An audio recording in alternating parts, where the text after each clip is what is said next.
پھر پوچھا کہ میاں بیوی دونوں ملتے ہیں، کبھی لڑکا پیدا ہوتا ہے، کبھی لڑکی ہوتی ہے لیکن باپ کی طرح، کبھی لڑکا ہوتا ہے لیکن ماں کی طرح۔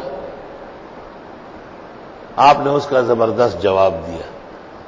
آپ نے فرمایا جب یہ دونوں ملتے ہیں اور ملاپ کے وقت جس کی منی غالب آئی مادہ، اگر مرد کی غالب آئی تو تذکرہ، اور اگر عورت کی غالب آئی وہ صوفے سے ڈھیلا رہا تو تعنسا۔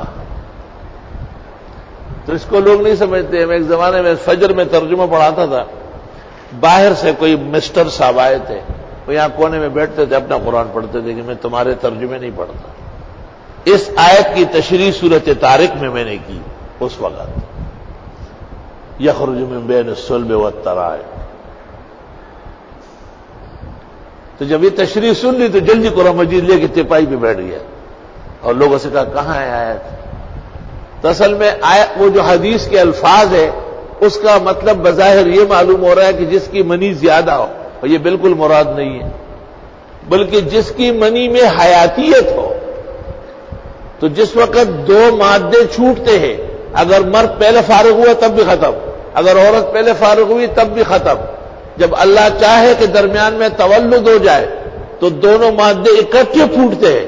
جب اکٹھے پھوٹتے ہیں تو اگر مرد والے مادے نے ہمت کی تو تذکرہ، لڑکا،